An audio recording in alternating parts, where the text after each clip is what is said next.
Before we begin, take a moment to get comfortable. Let your arms go heavy, your breath slow. And as you listen, feel free to leave a comment sharing what time it is, where you are, and what city or village you're listening from.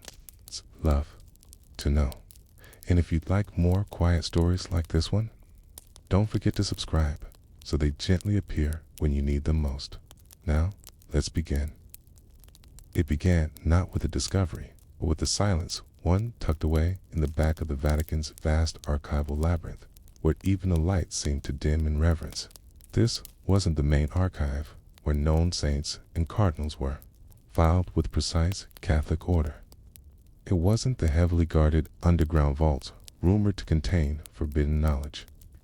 It was deeper, older, the kind of room that no one remembered being built, where dust didn't set alight, simply waited. In this room sat a crate that didn't belong. It was not labeled in Latin, nor catalogued in the official index. Its corners were soft with age, its hinges rusted into forgetfulness.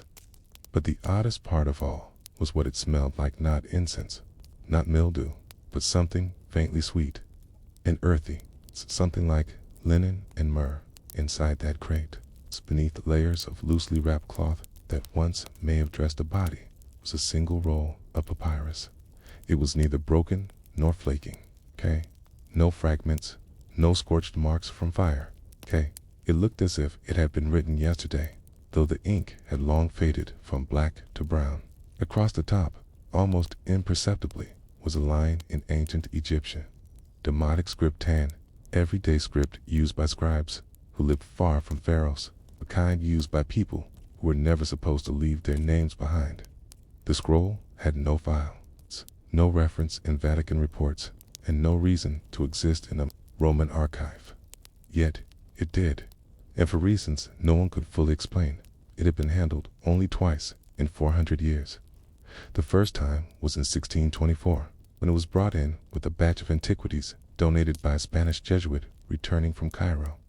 He had cataloged everything else he brought back: coins, small amulets, and a tiny alabaster jar filled with dust. But the scroll had no entry, only a short personal note, found in the tomb wall, sealed in cloth, did not open, Atia. The second time was in 1910, during a quiet effort by the Vatican's Egyptian Studies Committee that never published a single public paper. One Father Ermite Benassi, a mild and precise man from Florence with a deep love of ancient scripts, logged its existence on a handwritten inventory sheet that was never digitized. He did not unroll it. He merely noted, Demotic script, linen wrapped, possibly funerary, untranslatable without damage. Recommendation: do not disturb. And so the scroll slept. The question, of course, is how it got there. Egyptian scrolls don't tend to leave Egypt unless forcibly removed. And this one showed no signs of excavation damage, no customs markings, no export details. It looked less like an artifact and more like a message meant to stay hidden. Its papyrus was unusually thick, not the kind used for public proclamations or temple declarations, but something sturdier, domestic, almost personal, as if the writer wanted their words to last, not to be read, but to remain. But in a place like the Vatican, where entire rooms are dedicated to unreadable fragments, one more unread scroll doesn't raise eyebrows, especially one that doesn't bear a pharaoh's name or religious weight. What makes it strange, though, is what was wrapped around it. The linen was not Egyptian. That much was clear. Egyptian mummification linen followed strict patterns. Keys, this cloth had a different weave. European loom, possibly Italian, and the ink on the outer layer bore a Latin marking, faint but present. A date, 1467. The linen had been added after the scroll had been written, perhaps even after it had traveled. This raises an even stranger possibility. The scroll was hidden by someone in Europe. It's preserved deliberately, as though its words still mattered. But who would do such a thing, and why? If you followed the faint trail left by the Jesuit who carried it, Father Santiago Alvarezio, find a man stationed not in the grand cities of Egypt, but in the fringe settlements along the Nile Delta. His letters mention Coptic Christians, decaying monasteries, and one especially curious note in the east wall of a half-fallen sepulchre. Beneath the layer of soot was a cavity. The wind blew through it like a whisper. I did not enter. He does not describe the scroll, but his packing list medically includes an item labeled relic, linen bundle, non-Christian.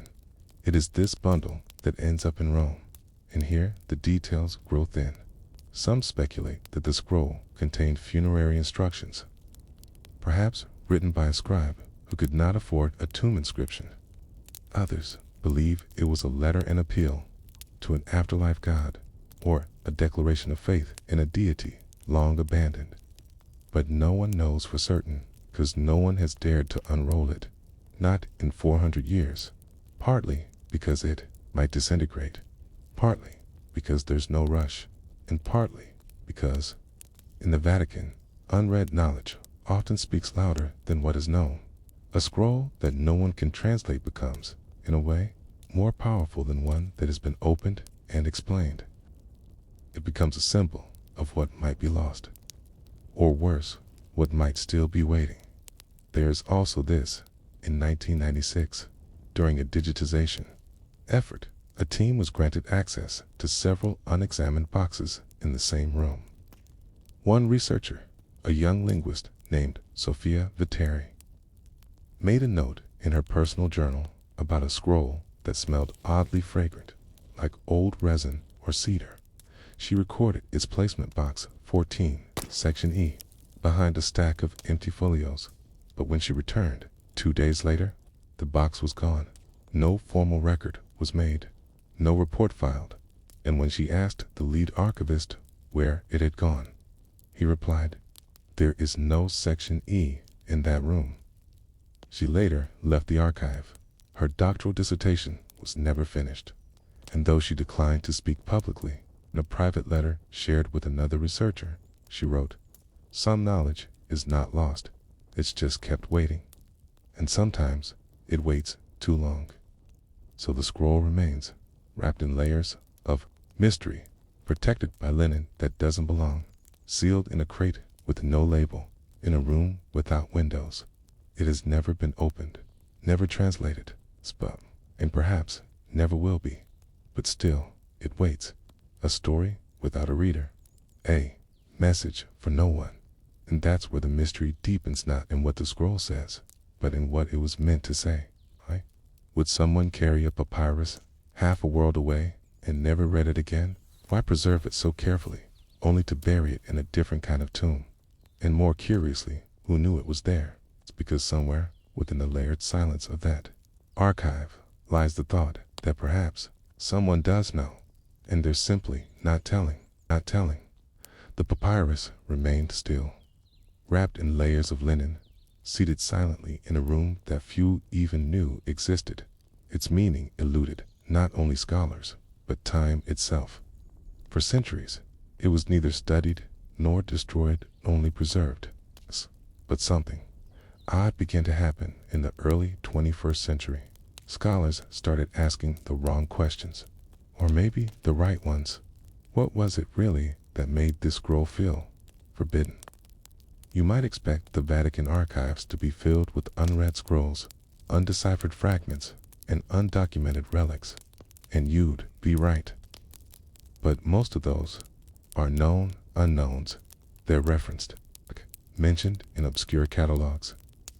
Their existence doesn't surprise the archivists. This scroll, however, was what one Jesuit archivist in 2003 described as an orphaned document from a language no one asked to understand. That archivist was Father Paolo Menici, a linguist with a fascination for obscure scripts. He was among the few permitted limited access to the deeper recesses of the archive. Not the mythical, secret archives of popular imagination, but something quieter, older, more bureaucratically invisible. Menici came across a dusty note while cataloging a separate file. Item possibly demotic, referenced in Benassi's sheet. Do not disturb linen. He searched for the scroll, not to open it, but to confirm it existed. He found it. Its presence unnerved him. He described the crate as feeling too deliberately forgotten. He could not explain it. He wasn't prone to superstition, and certainly not fantasy. But he wrote in a private letter that its stillness did not feel accidental. It felt assigned. Father Menanci requested permission to study the outer. Linen only. His request was delayed, redirected, and eventually ignored. No rejection, no approval, just silence. At first, that silence seemed typical. Vatican bureaucracy is not known for its urgency. But the absence of response dragged on for 9 years. In 2012, Menanci quietly retired from his role, citing health concerns. A friend claimed he had grown increasingly obsessed with the notion he couldn't shake, that the scroll was part of a series, that it was not a lone document, but the last survivor of a set once hidden in a now-lost temple site in Lower Egypt. There is, in fact, some evidence for this in 1928. The Egyptian Department of Antiquities excavated a partially collapsed tomb near Rosetta. Inside were wall fragments bearing non-standard demotic phrases, mentioning witnesses of the night wind and scribes without priests. Those phrases were ritualistic, but outside the usual funerary lexicon. Most fragments were stored in Cairo's museum, but a few, marked as unclassified, were sold to European collectors. None of them were recovered, except perhaps one. If the scroll in the Vatican was one of those fragments, wrapped later by a European hand and stored in a crate without recorded, would explain its language and its silence. But it wouldn't explain something else, something stranger. The few words visible on the scroll's edge, the only part protruding beyond the linen, have resisted all attempts at proper translation. Not because the language is unknown, it is demotic, certainly, but the phrasing is not standard. Instead of prayers or genealogies or oaths, the visible line appears to say, "This is not to be unspoken, it is to be unsaid," a phrase that's grammatically odd, and semantically ...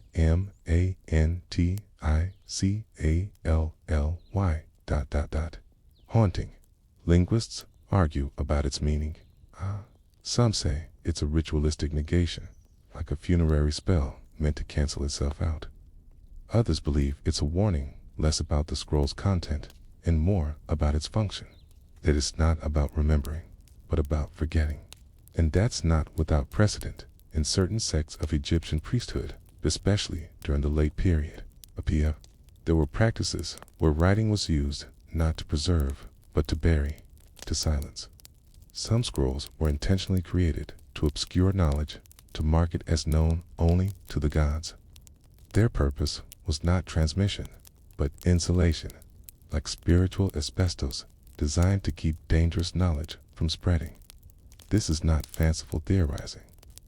At least 3 funerary scrolls housed in Berlin's Egyptian Museum contain passages meant to be unreadable by anyone not initiated into specific temple mysteries.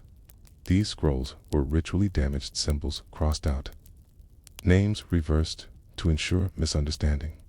And now, imagine one of those scrolls didn't stay in Egypt. Imagine it found its way to Rome, wrapped by someone who feared what it said not, because they understood it, but because they didn't. That linen might not have been reverent. It might have been a warning, a burial shroud, not for a body, but for words. This theory, unsettling as it is, gained quiet traction among French historians of the early Christian era. Some believe the scroll was acquired during early Coptic Christian contacts between Egypt and Rome, possibly smuggled by monks fleeing iconoclastic persecution. Others trace it to a later date, tied to the Jesuit expeditions into Ottoman-controlled Egypt, where relics were sometimes traded on black markets to secure passage or protection.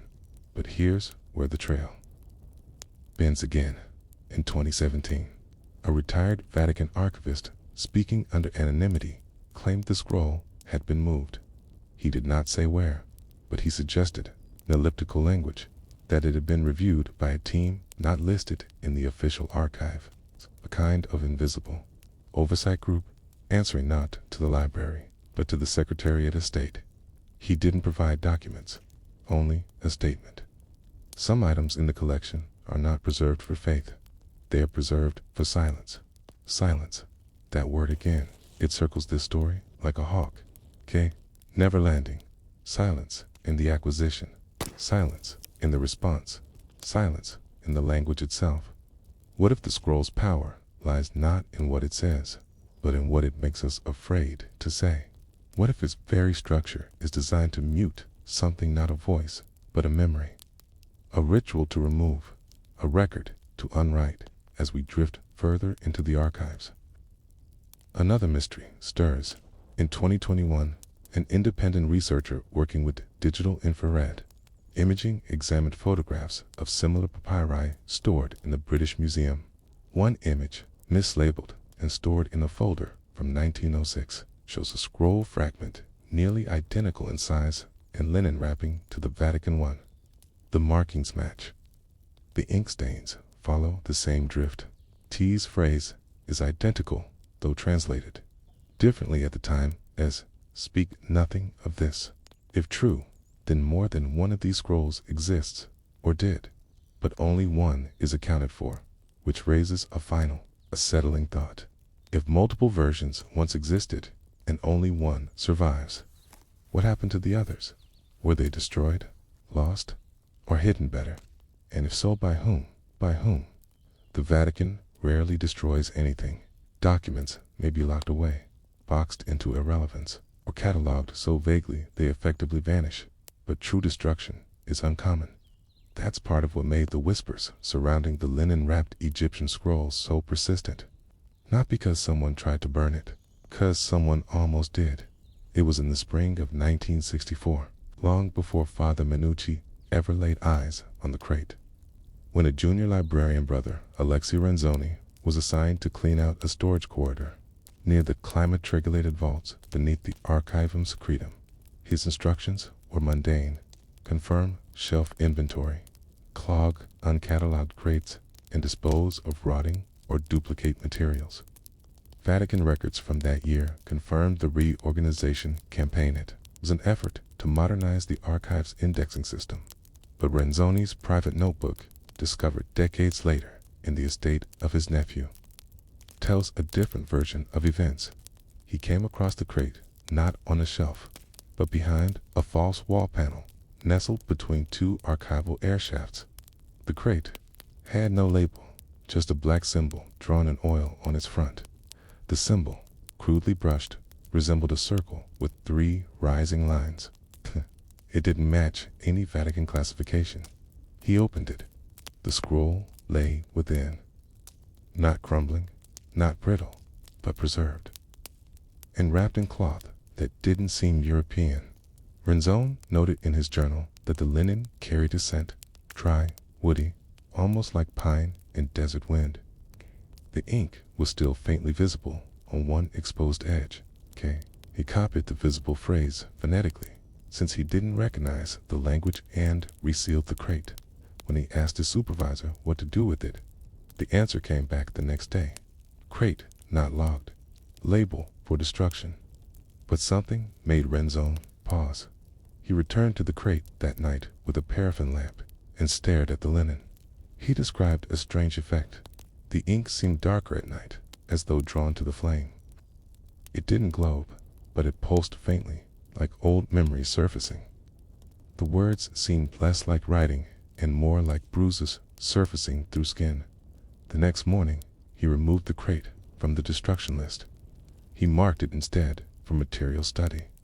He was reassigned the next week. Nothing in his records mentions the scroll again. Nothing except one marginal note in his journal, dated weeks later. Some things are remembered by being hidden, but some are hidden because they remember too much. That journal was not part of the Vatican's archive. It was found in an attic in Modena, inside a tin marked summer tools. That it survived at all feels accidental or deliberate. The phrase that troubled Renzoni, the one that darkened near fire, matched the demotic line. Father Menacci translated years later, a line that defied straightforward meaning. This is not to be unspoken. It is to be unsaid. The phrase reappears, curiously, in a different form in a 10th century Arabic manuscript from Fustat, held today in Istanbul's Topkapi Palace. There, it is part of a religious commentary describing scrolls of silence used by ancient Egyptian priests to bury disputed rituals. These texts were hidden, not because they were heretical, the author writes, but because they were too accepted by a people who needed forgetting. The scroll in the Vatican, if it truly is one of these scrolls of silence, might not be rare because of its content. It might be rare because others were successfully erased, lost not to time, but to deliberate forgetting. Which leads us to a final mystery. In 2019, an international team of researchers, some from Italy, some from the US, and one from Cairo, submitted a joint request to the Vatican Library. They asked to digitally scan all linen-wrapped scrolls within the Egyptian collection using non-invasive spectroscopy. The response was polite. In final dot, the Vatican stated that no such scrolls exist in the catalog under that condition, which, if taken literally, may be true, because the scroll in question was never officially cataloged. It was never logged into the primary system. It was not stored as a scroll. It was stored as linen artifact, unclassified. And so, like many things in the archive, it remains hidden by its own paperwork. It's here that we must return to the idea of deliberate silence. Not just of the object, but of its handlers. Over time, the scroll has become more symbol than source, talked about more than read. Its physical presence, while real, has been outpaced by the aura surrounding it. In this way, it mirrors other mysteries of the archives, those fragments and folders that survive less in glass cases than in uneasy footnotes. But even footnotes can tell a story. We are left with a picture of a scroll that resists every category. It is not quite religious, not fully heretical, not entirely readable, and never officially referenced. It may be part of a set. It may be the only one left. It may contain nothing useful, or something that once terrified those who tried to understand it. And so it sits, wrapped in linen that no longer smells of the desert, but still folds the air around it in hush. A scroll that says nothing, but says it loudly. Is this how knowledge is buried? Not beneath sand or stone, but beneath questions we're told not to ask. And if this is just one scroll, how many others are waiting not to be read, but to be remembered? In the deep hush of the Vatican Apostolic Archive, where the air is filtered and still, the marble corridors echo with the weight of centuries, a misfiled folio once changed the course of 3 careers and uncovered a trail of parchment that lead, somehow, impossibly, back to the sands of Egypt. The story begins not with a scholar or a bishop, but with a quietly aging lay archivist named Matteo Savetta.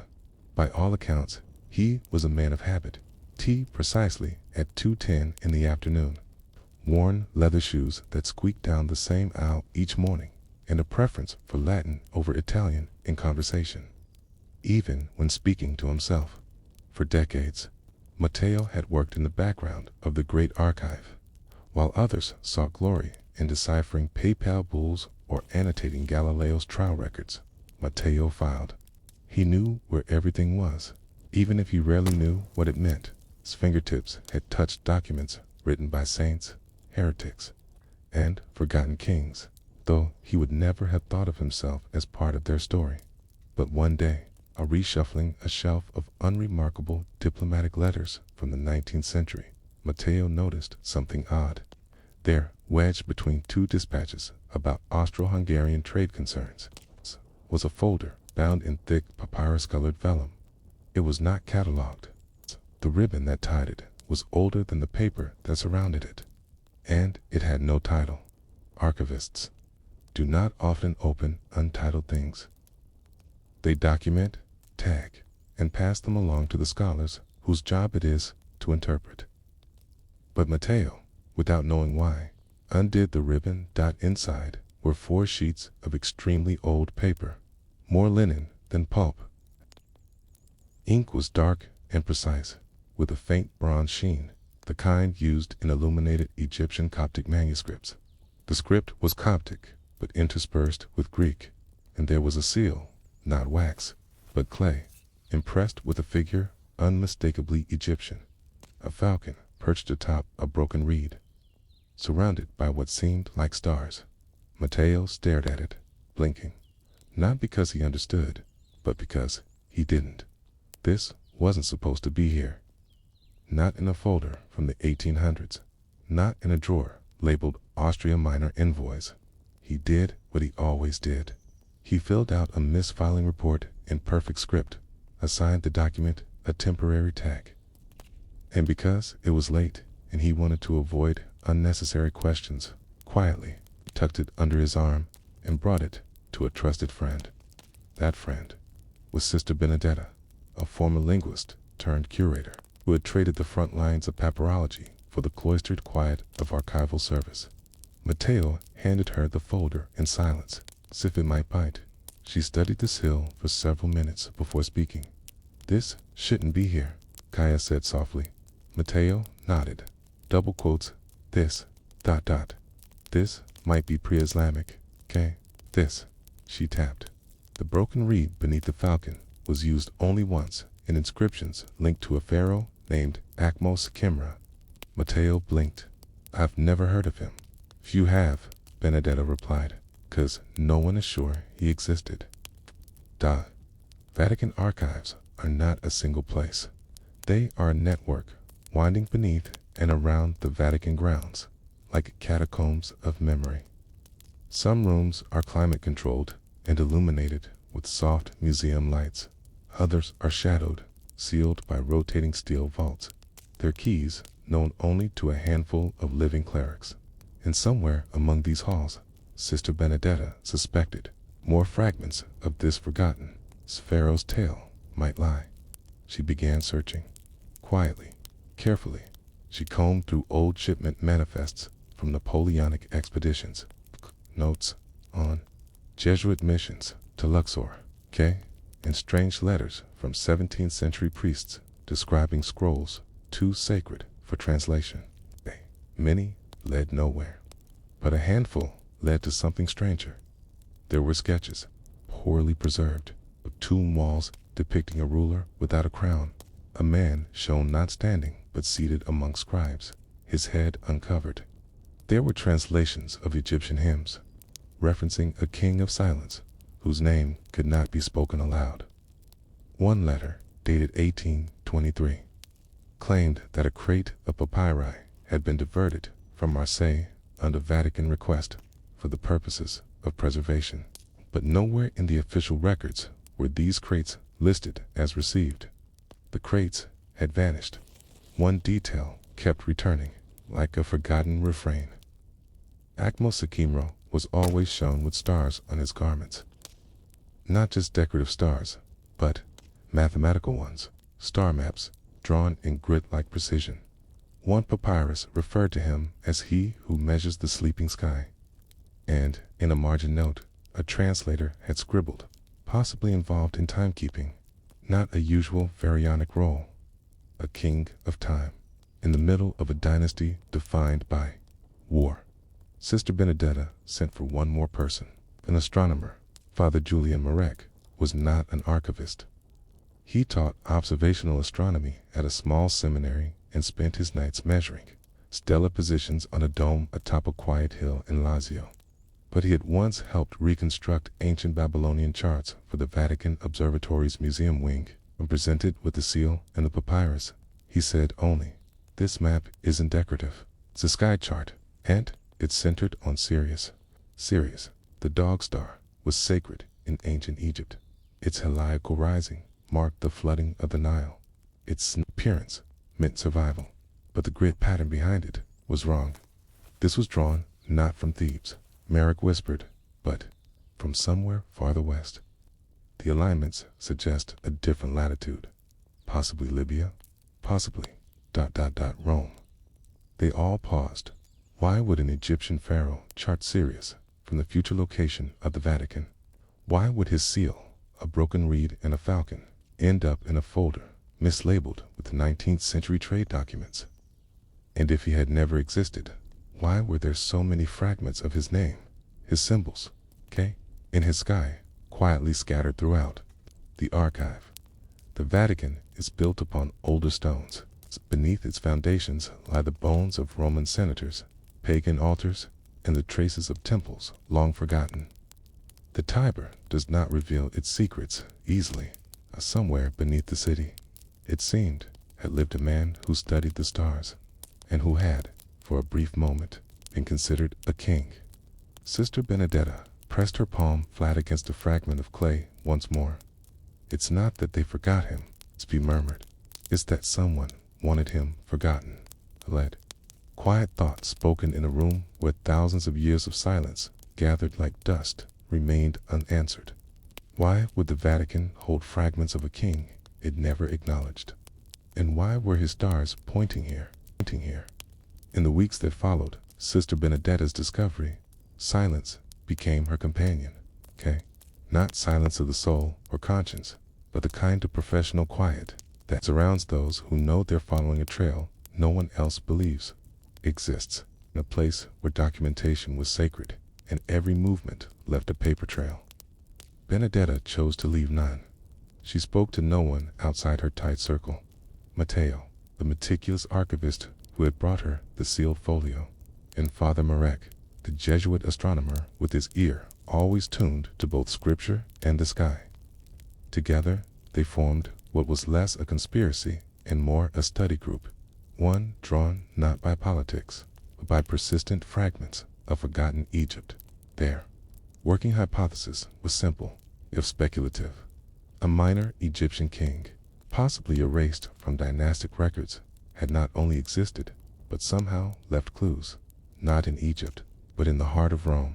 And now, more evidence had arrived, not from the Vatican proper, from an unlikely source, a mislaid donation from a 19th century Italian priest who had worked as a missionary in Alexandria. The crate, dusty, splintering, and overlooked in the sub-basement of the archives. Missionary Materials Wing had been half forgotten for decades. Inside, linen-wrapped fragments of scrolls, disintegrating in places, but still bearing the unmistakable sheen of Egyptian ink and grammar. The text was Coptic, likely copied from earlier sources, but one phrase returned again and again: Skitmenum, Saray. Roughly, he who hides the measure.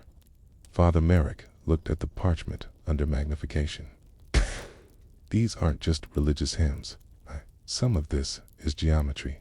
The scroll referenced specific angles, timing rituals, and a curious term that Merrick translated loosely as the length of absence. One diagram matched the orientation of stars as seen from the western Nile Delta, but only during a period when Sirius would have dipped just below the horizon. This king, Merrick said, was charting a disappearance, a deliberate vanishing of Sirius. Which is strange, because Sirius doesn't vanish. Benedetta furrowed her brow. Unless you're somewhere else. Somewhere Sirius can't be seen. Marek hesitated. Or unless you're writing metaphorically. The Egyptians didn't separate astronomy from theology. If a star vanished, a god had hidden. If a god hid, the truth was being buried. One note in the scroll mentioned a council of priests who argued over whether Akmas Akimra had abused the cycle of Sirius to claim divinity. That phrasing, so odd, so indirect, mirrored the kind of theological language that got people erased from history. It wasn't just heresy, it was manipulation of cosmic law. But the most surprising element came next.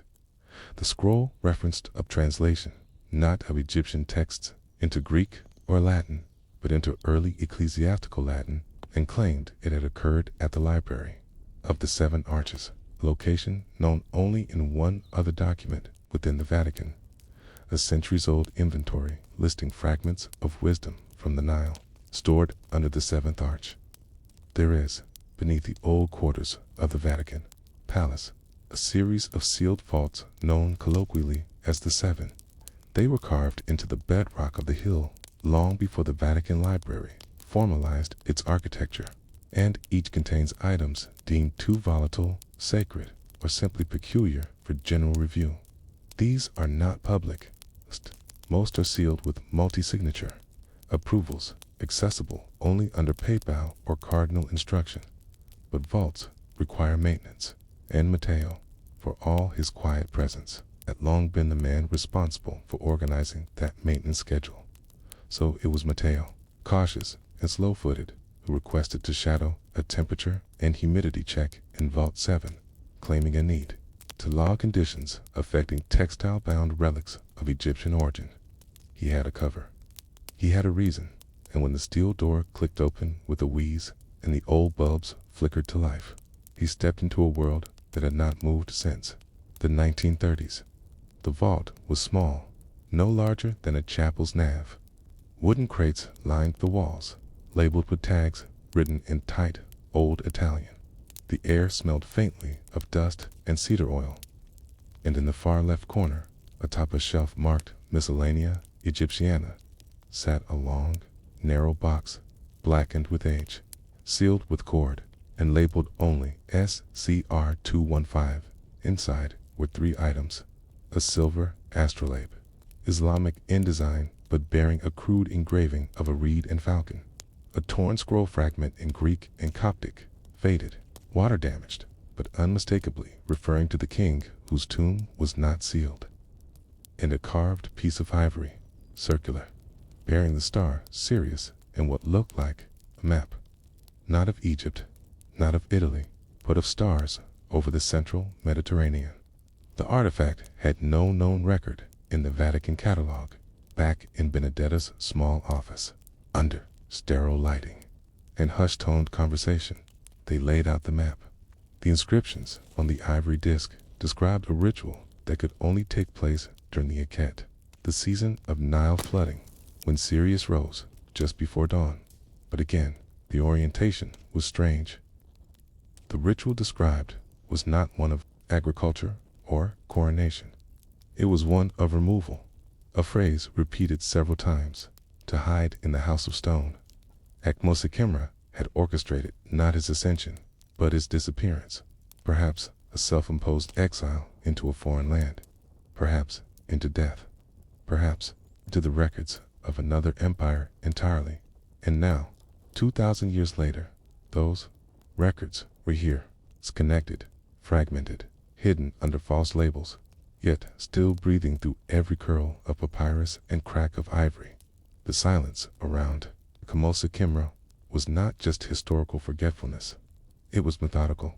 Someone, or many someones, had gone to great lengths to scatter him. Not erase, scatter like a constellation, drawn only for those with the right lens. But why? Why would a pharaoh disappear himself? And why would the Vatican, centuries later, quietly preserve the only remaining traces of his existence? In one final scroll, poorly translated, a phrase lingered like a whisper. He who knew the rising before the star had risen. A prophecy, a claim to divine vision, or a celestial calculation beyond the priesthood of the day. The answer, if there was one, seemed to lie not just in Egypt, but in the Roman scholars who had touched the story in secret. One annotation, scribbled in 1602 by a monk named Clemente de Narni, hinted that Akmos's legacy had been preserved not for reverence, but for pattern. Pattern. That word sent a chill down Benedetta's spine. What pattern? Was the seal of the forgotten pharaoh, not a story of ancient Egypt, but a template, a model for hiding, for obfuscating, for preserving something others wanted to forget. And had the Vatican, in all its strange silences, been guarding not the man, but the method? They didn't know. Not yet, but the stars pointed inward now, toward the room where stars were charted not to guide ships, but to bury names. And so, the question remained, was Akmosakimra a king, a scientist, a priest, or simply the first to understand how to disappear without being lost? The Vatican is not a place known for chaos. Its rhythms are measured in centuries, its archives humming with the order of ancient ink and careful preservation. But beneath that order lies a web of contradictions, a place where what is forgotten is often what has been most carefully filed away. That was the mood surrounding Benedetta, Matteo, and Father Marek as they stepped further into the silent corridors of Vatican history. Each had begun this journey with a fragment, a seal, a phrase, a misfiled scroll. But now those fragments were forming something more unsettling. Not a narrative, not yet, but a pattern, a logic that ran contrary to the way things were supposed to be remembered. The ivory disc found in Vault 7 was sent to a private conservationist in the PayPal University under the guise of dating bone iconography. Within days, the verdict returned. 3rd century, pre-Roman, pre-Christian, pre-everything the Vatican usually cataloged. The object predated the consolidation of the Roman calendar, yet the map carved into it referenced a sky that would only be visible from central Italy, which raised a simple, baffling question. Why would an Egyptian artifact include the stars from a Roman sky? Unless the object was an Egyptian, unless it was created later, not in the sands of the Nile, but in exile. The Coptic fragments began to suggest something similar. Through patient translation and guesswork, Benedetta and Marek began to identify a cycle, a ritual calendar of sorts, preserved not for spiritual reasons, but for celestial alignment. It wasn't Egyptian in form. It wasn't Roman either. It was something in between.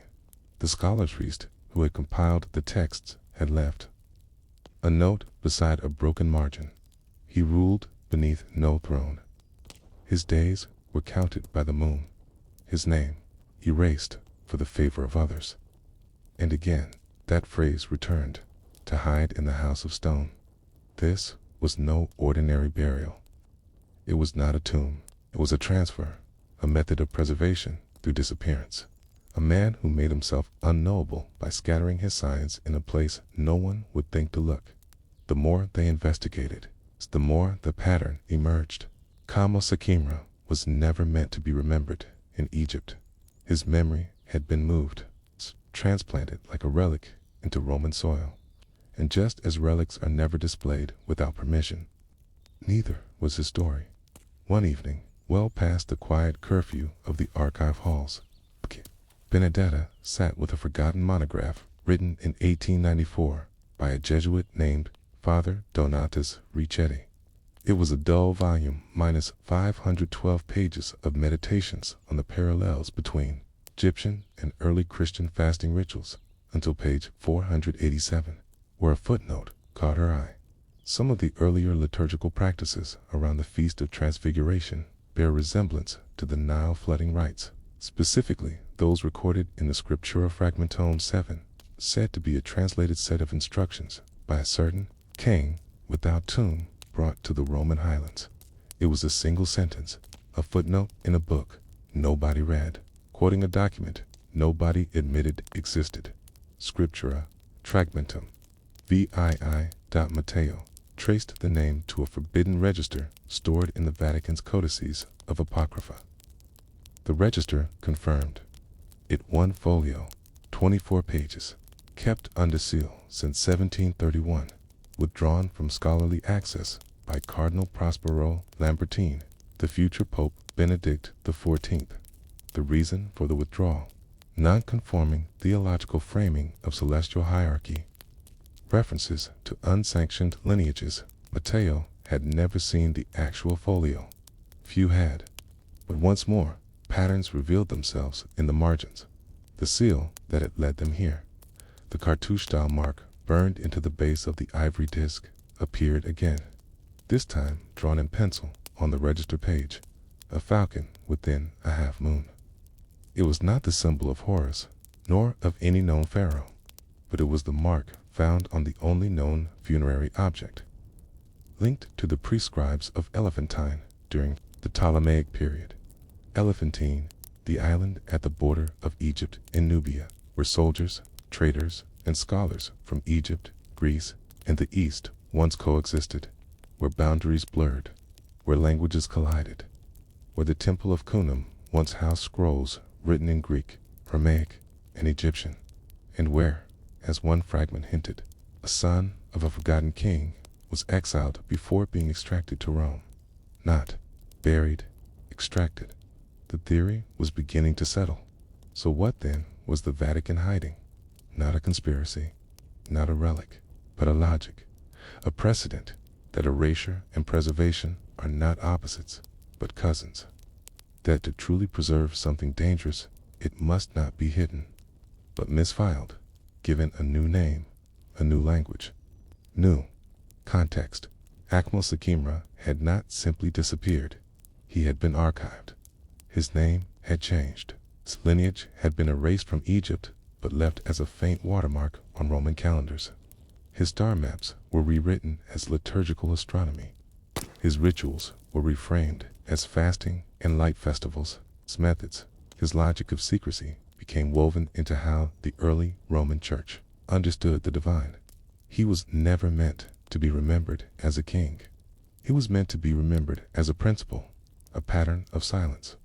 Father Marek stood at the window of the Jesuit observatory, looking out at the night sky. "Do you know what's strange?" he said. "When you remove Sirius from the sky, even just from view, the whole rhythm of the old Egyptian calendar collapses. The entire system falls apart." Benedetta nodded slowly. In that collapse could be rebuilt under a new system. Marek turned. One guided not by Nile floods, but by church feasts, a new rhythm, a new star. And so the last piece fell into place. The seal was never just about a king. It was about succession, the movement of sacred time from one civilization to another, from Egypt to Rome, from stars to scripture. Akmal Sakimra, it now seemed, was not erased. He was repurposed. The Vatican had preserved the fragments of his existence, not out of reverence, but perhaps as a quiet reminder that history is not written by those who win. It is filed by those who survive. And among the survivors were archivists, the kind who knew that a pharaoh who knew how to vanish was more valuable than one who ruled. So what else was kept beneath the Vatican's floors? What other names had been translated into irrelevance? Was there more, beyond Akmos? Or was he the first and last of his kind, a name carved not in stone, but in filing systems? In the quietest corner of the Vatican Ethnological Museum, where the windows are shut tight against both time and dust, and the drawers are labeled in fading Latin, there sits a long, narrow cabinet labeled simply Objecta non catalogata, objects not cataloged, not banned, not broken, just objects that never quite found a home. They are things left behind by early Jesuit expeditions, not glorious relics for glass cases or marble stands, but instead items that puzzled, unsettled, or didn't match any existing taxonomy. Some were fragments of pottery with symbols no scholar recognized. Others were crude carvings that didn't seem tied to any faith, culture, or known language. And in drawer number 17, just under a tray of Assyrian prayer beads and beside a cracked Khmer bell, there was a small clay object no one had dared to move since the 1920s. They called it the idol, though that word was never written on its label. The index card simply said, terracotta figurine, origin unknown, deposited by R.P. Borgia, 1903. That was all. No record of the country, no collection notes, no acquisition ledger, and more strangely, no paper trail for Father R.P. Borgia, a name that does not appear in any other Vatican record. The figurine itself was no more than 10 centimeters tall, carved from red-brown clay that had been fire-hardened long ago. It resembled a seated figure with arms crossed, large almond-shaped eyes, and a circular marking over the heart, a raised disc like a scar or seal. The style was crude, primitive, but also intentional. Every curve was measured, every surface rubbed smooth. Its silence was what made it so loud. You wouldn't notice it on your first visit. Even trained curators would walk past it without pausing. There were no museum tags, no donor plaques, just an old drawer with a weight inside. But those who worked long shifts in that room, the archivists, the nighttime caretakers, the Jesuit researchers in charge of object preservation, they knew. Not stories, not superstitions, just habits. No one kept the idol out overnight. No one allowed students to sketch it. No one made rubbings or 3D scans. And above all, no one moved it from drawer 17. When asked, they'd shrugged. There were more important things to examine. Manuscripts, PayPal rings, Egyptian papyri. Why waste time on an object that didn't belong to anything? But a few oddities always remained. The clay itself was not Roman, but it was not Mesopotamian either. The mineral composition was distinct, a mixture only found in a remote belt of the Sinai Peninsula. But there was no record of any Vatican mission to that region during the early 20th century. Even stranger, carbon analysis from the 1980s, requested anonymously and never published, had dated the object not to the Bronze Age, nor to the early Iron Age, but to roughly 230 BCE, late enough to be Hellenistic, early enough to be pre-Christian, but stylistically it matched nothing. What was a terracotta figurine from a region supposedly untouched by Roman expedition or Egyptian cult, doing in a Vatican drawer with no origin and no donor? The first person to seriously investigate the idol wasn't a priest, nor a historian, but a chemist. Dr. Lena Giordano had been asked in 1994 to help with atmospheric preservation testing for older clay artifacts. Her task was simple: measure porosity, test for fungal degradation, document signs of air exposure. She was given a list of 30 items, one of which, mistakenly, included the figurine from drawer 17. Her report noted something unusual. Unlike others in the collection, this object emits trace amounts of heat over prolonged periods, approximately 0.02 degrees Celsius above ambient, even after extended time in controlled environments. Possible explanation: geothermal contamination or radioactive residue from site of origin. But that made no sense. The object was inert clay, no metals, no pigments, and when tested under UV light, it showed no prior painting, no radiation, no moisture pockets, just clay. And yet, to Lena and others who handled it, there was a curious sensation. The clay was never cold, not warm, not alive, but simply room temperature at all times. Even after refrigeration, even after storage in 12-degree vaults, archivists began referring to it informally as La Statua que Respira, the statue that breathes. What made the object matter? What pushed it beyond legend and into controversy was not its construction, but what it resembled. In 1999, during a special exhibit on Coptic Christianity and early desert mysticism, a visiting Egyptian historian named Ayman El-Kashari happened to view the object. His response was immediate and specific. He froze, then quietly said, "This isn't an idol. It's a replacement." When asked what he meant, he pointed to an obscure religious movement called the Hermetic Circle of Amarna, a fringe sect of Egyptian scribes who, after the death of Akhenaten, sought to preserve his cosmology by abstracting it into symbols that avoided all mention of gods or names. The point was not to worship. It was to remember without being caught remembering. Their symbols were made untraceable. Their names were replaced by gestures and their figures.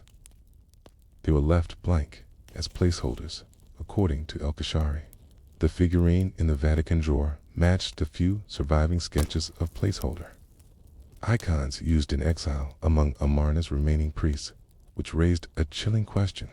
Was the figurine in drawer 17 not meant to represent anything at all? Was it made to wait like a vessel, empty, until filled with remembrance? And if so, who remembered it? Who brought it from the Sinai?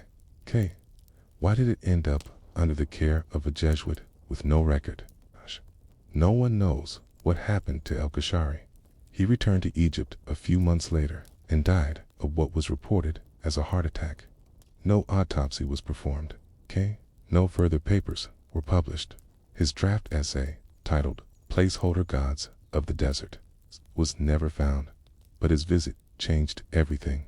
Shortly afterward, drawer 17 was sealed. Officially, the Vatican cited environmental restoration, but internally, access was revoked for non-essential researchers. A handwritten note appeared on the cabinet, signed simply Rector Superioris, the head of the Jesuit Curia. This object is not to be disturbed unless directed by the Papal Commission on Historical Anomalies. Few even knew such a commission existed, but it had a seal, and the seal, curiously, matched the scar on the idol's chest, a circle within a circle, like an eclipse pressed into clay dot, so the figurine remains in a drawer. Not lost, not banned, just noted. A quiet thing that doesn't belong to any known pantheon, any catalog, any culture. Some say it was a remnant of Akhenaten. Others say it was a tool of memory. Still others believe it was nothing, just clay, hardened by time and coincidence. But the drawer remains sealed, and the room remains watched. And the idol, though unmoved, continues to hum with that unprovable warmth. So, who was Father Borgia? Why did he bring the object to Rome? And what was he told to forget in return? There is no full record of a Jesuit priest named R.P. Borgia within the main Vatican personnel files. No seminary record, no travelogue, no burial record. But if you venture far enough into the auxiliary index volumes stored beneath the Archivum Secretum, the name appears only once. Handwritten on the margin of a shipping ledger dated March 3, 1903. Beside a Latin note, item singularis, tabella 17, via Egyptiaca, receptum per R.P. Borgia. Ad tempus.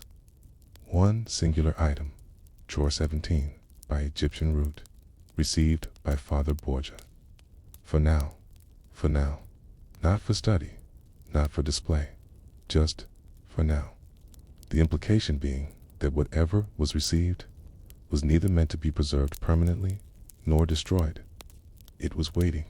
So, who was this man? And why had he brought something from the Egyptian desert to Rome, only to leave it in a drawer without explanation? The key to the mystery lay not in Rome, but in a small monastery in southern France, long forgotten by history, but once a stop for Jesuit scholars on pilgrimage between Paris and Jerusalem. A quiet place carved into the limestone cliffs, above the rain, with little more than 4 cells, a chapel, and a stone library. It was here that a faded registry recorded the presence of a visitor, who signed his name with a trembling hand. Borgia, S.J. No first name, no hometown, only a signature, dated February 11th, 1903. It's 3 weeks before the idol was logged in Rome.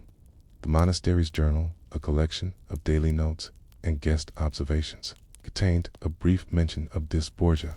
The entry, written by a monk named Frere Paulin, was cautious in tone. Our guest arrived after nightfall, sunburnt and silent, with a single wooden case strapped by canvas. He spoke little, except to inquire about our cellar's temperature. He prayed alone and refused meat. His hands bore scratches, as though from thorn bush or stone. He requested permission to write privately in the scriptorium. He allowed it. And then, a few days later, Borgia departed without mass. He left behind a sealed envelope addressed to the papal curia. It was entrusted to the Franciscan courier. He took no breakfast. The cellar was found ajar the next morning, and the stone floor beneath the wine rack was damp, as though something had been buried and then unearthed. The monks never heard from him again, but the envelope apparently arrived. Inside were 4 items: a map sketched in charcoal, showing a winding path from the port of Alexandria into the Wadi el-Jarf region, a copied prayer written in Coptic but referencing no known Christian saints, a list of coordinates that did not match any known Roman or early Christian sites, and finally a Latin phrase repeated 3 times: signum est non sanctum. It is a sign, not a holy thing.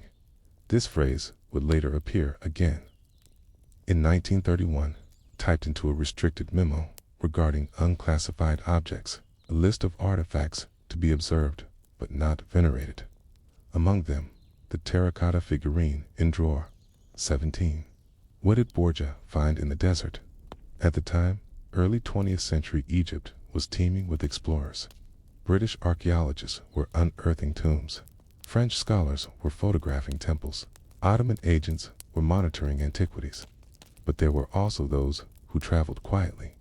Missionaries who posed as language tutors. Jesuits who journeyed not for gold or glory, but for anomalies. They followed rumors rather than maps. They were not thieves, but listeners. And they recorded everything that couldn't be explained. Borgia was one of these men. Though undocumented officially, a few scattered references hint at his presence across key sites. One Cairo ledger from 1902 mentions an Italian priest who paid in silver for a camel and a guide to the valley beyond stones that weep, likely a poetic reference to the Wadi el-Jarf, an ancient site of partially collapsed galleries and forgotten hieroglyphs near the Red Sea.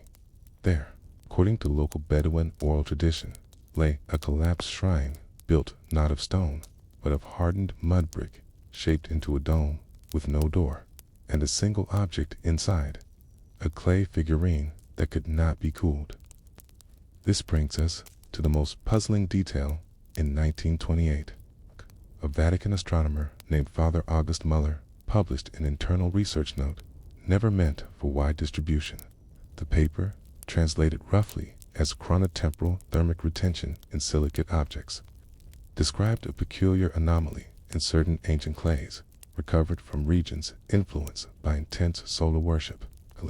In his conclusion, he wrote, "Some objects shaped and fired under extreme environmental and spiritual conditions may retain a baseline thermal equilibrium that resists entropy.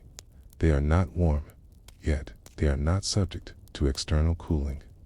Their function is unknown, but they appear to persist outside normal atmospheric response." While Muller never directly referenced the figurine, the Vatican Index file for drawer 17 cross-referenced his paper. In short, the idol may not merely be symbolic. It may represent a category of objects once thought to preserve something, memory, perhaps, board, or belief. And if that is true, it reframes what Borgia did in the Wadi. He wasn't retrieving a relic, he was recovering a vessel. One that had survived under sand and silence for over 2,000 years. The Vatican, for its part, said little. Over the decades, the figurine was never displayed. It was studied only in moments of transition, just before the Second Vatican Council, again during the post-war archives restructuring, and briefly in 2002 during a reorganization of the ethnological collection. Each time it was reviewed. Each time it was returned to its drawer. No papers were published, no interpretations were offered, but its label was revised only once. In 1979, figurine of unknown function, Sinai origin, not for devotional use. That last line was underlined. Why include such a note? Who might try to venerate it? Oh, and if the Vatican felt it needed to be hidden, not destroyed, not ignored, but hidden, what did they believe it could still do? In the 1980s, a Jesuit historian named Marcello Donati attempted to revisit the Borgia Trail. He requested access to the monastery guest logs, retraced the maps, even spent a week at the Wadi El Jarf under military supervision. His findings were cryptic. He reported that the coordinates from Borgia's letter no longer corresponded to open desert. They now pointed to a shallow bay, flooded decades ago by shifting sands and tidal changes. No shrine remained. No dome. Just water. But his final note, written to a colleague, included an unsettling metaphor. The vessel is buried again, this time under a sea. But the cup remains in Rome. What once was full may now be empty, or it may still hold a drop. That letter was never followed up. Donati died in 1992. His estate donated his papers to the Jesuit archives. But several folders marked ER, likely standing for Egyptian relic, were missing. So what remains? A figurine no one understands. A priest with no origin. A phrase repeated 3 times in Vatican documents without explanation. Signum est non sanctum tis. A sign, not a holy thing, but a sign of what? Who placed it in the desert? In what belief, old, nameless, forgotten, was it meant to hold? If only for a moment. Perhaps section 3 will take us closer to the answer. Or perhaps the drawer will remain closed, as it always has. Inside drawer 17, buried among layers of labeled objects. Wrapped in archival linen, sits an item no one speaks about on tours. Not because it's frightening, not because it's forbidden, but because it simply doesn't belong. The terracotta figure is small, the height of a man's palm, and it looks, at first, like nothing more than an ancient child's toy. It has no eyes, no limbs, no carvings on its back or base, just a rounded torso, 2 thin protrusions like antennae, and a gentle curve near the top that suggests a bowed head. It's faceless, humble, silent, but that silence is not peaceful. It hums, not audibly, of course, but archivists who've handled it carefully, gloved and under supervision, have written, over decades, remarkably similar descriptions. 1947 notation. It exhorts presence, not weight, not mass, but something akin to attention. 1972 researcher wrote, "My hand forgets the shape as soon as I place it down. The clay is dry but feels wet. It remembers touch, rejects interpretation." And most recently, in a quiet memo dated 2009, a Vatican conservator noted, "I believe it was made by people who had no word for prayer, only transaction. This is not an idol to speak to. It is one to leave things near, but no one knows what was ever left near it, or why." There is no record of where the figurine originated. The Wadi Al Jarf location is unconfirmed. The region, known for its collapsed galleries and boat pits from Egypt's 4th dynasty, contains hundreds of undeciphered signs in stone-cut storage spaces, yet no formal archaeological dig has ever uncovered a matching object. This makes the figure something worse than undocumented. It is unplaceable, and that, in the world of church archives, is a problem, because every object is supposed to have a category: liturgical, ethnographic, artistic, heretical, educational, but this one has none. In the internal ledger, its classification is left blank. The line simply reads, Item 17, Terra Figure, RP, Borgia, to remain, not to study, not to exhibit, not to archive. It was never meant to leave its drawer again. This unusual choice led to internal debate during the late 1950s. In the midst of a larger audit of anomalous items, a committee was briefly formed under the Archivum Secretum to examine objects of uncertain provenance with theological implications. One of their tasks was to determine which items could be reclassified, and which required removal. The figurine was brought forward. One member, Father Sergio Onsami, recommended it be buried. Another, Monsignor de la Pierre, proposed placing it within the Vatican's zona muta, the silent zone, where questionable relics are kept in sealed crates marked non-access. But a young Jesuit named Matteo Crivelli, who had studied the handwritten marginalia of Borgia, urged restraint.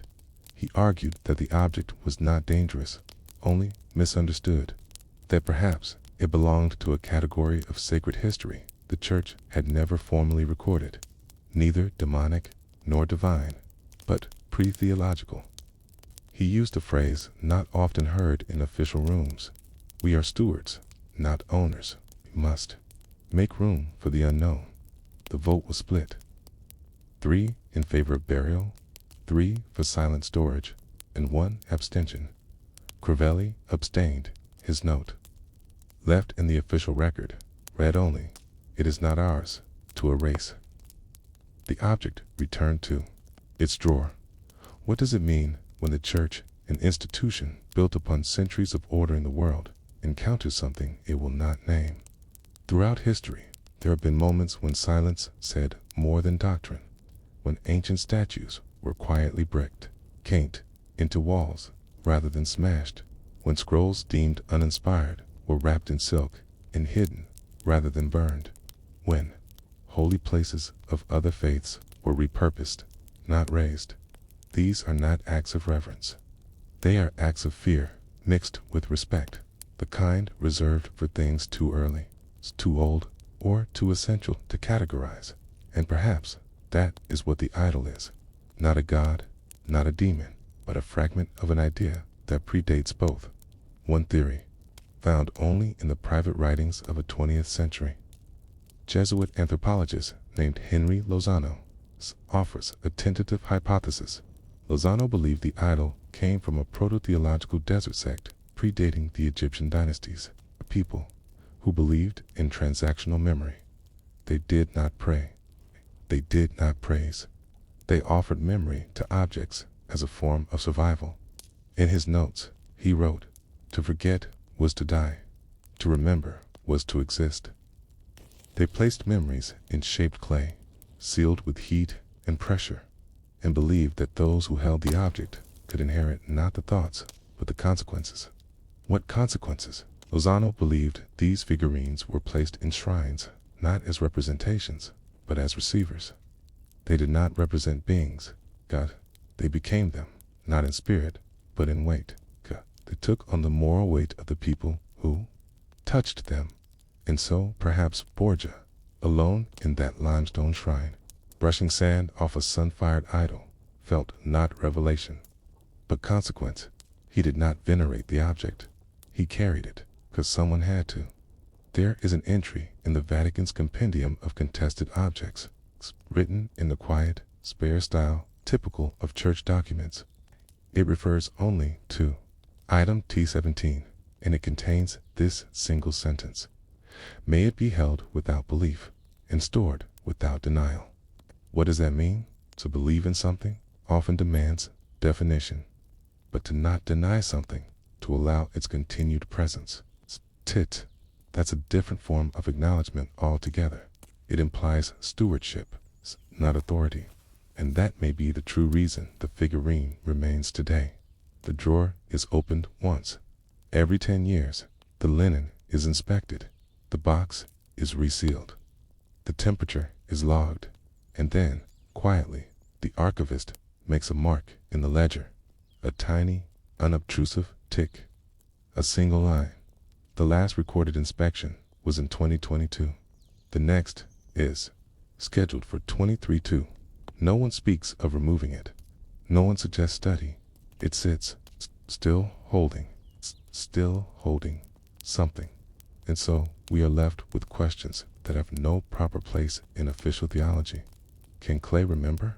Can belief survive outside language? What does it mean to preserve something you do not understand? In the quiet vaults beneath St. Peter's, surrounded by relics, books, and forgotten ideas, the idol waits. It asks nothing. It speaks nothing. It may mean nothing, But the church, which knows how to burn, ban, and bury, has chosen instead to keep it. And that may be the most curious thing of all. Beneath the hushed chambers of the Vatican Apostolic Library, past the locked map rooms where cartographers once whispered about coastlines and crusades, lies a small corridor. Its door is rarely opened. Its shelves bear no grand atlases or imperial commissions. Instead, they hold things with no author, no date, no origin. It is a room for what doesn't belong.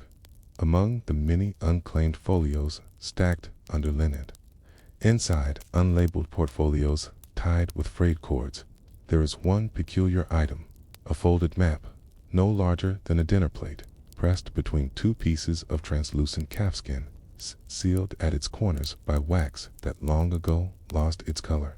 There is no signature, no crest, no compass rose, and yet, when the parchment is unfurled, gently, with the precision of gloved hands, it reveals something unmistakable. A river, but not just any river. A long, elegant line stretching from the bottom left corner of the map to the top right, like a serpent drawn in one breath, long its flanks, dotted settlements, clusters of rectangular marks, temple-like symbols, and at intervals, tiny vertical lines suggesting elevation changes, cataracts, perhaps, or gates. At first glance, it might be dismissed as an early attempt at decorative cartography, but then the details begin to emerge.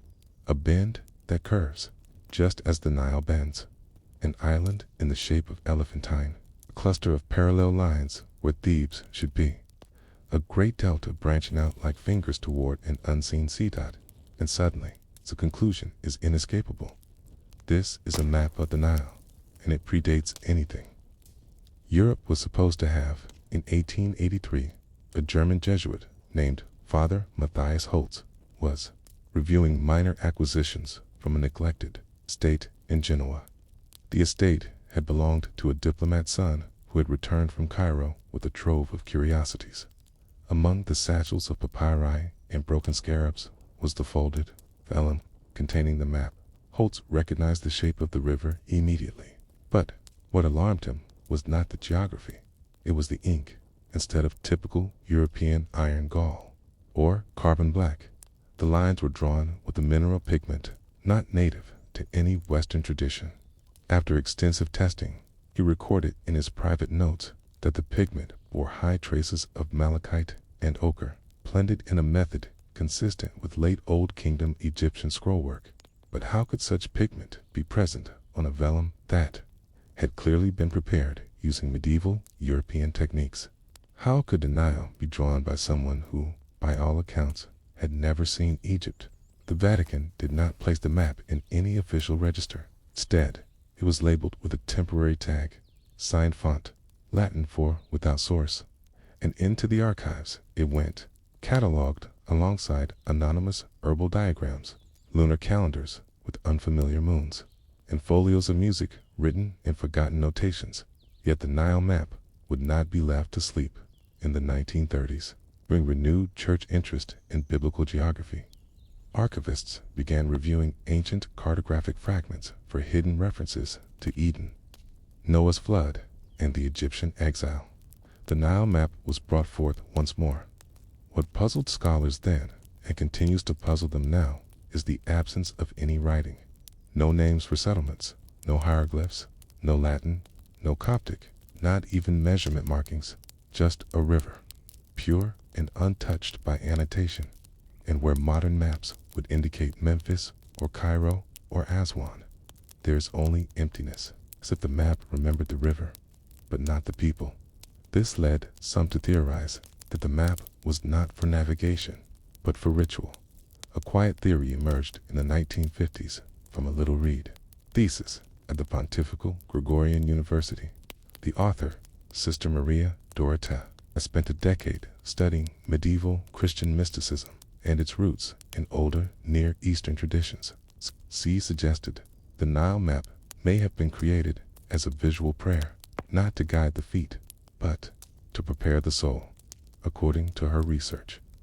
Several early Christian sects viewed the Nile as a living metaphor, a flow from heaven to earth, a divine artery through which the wisdom of the ancients poured into the world.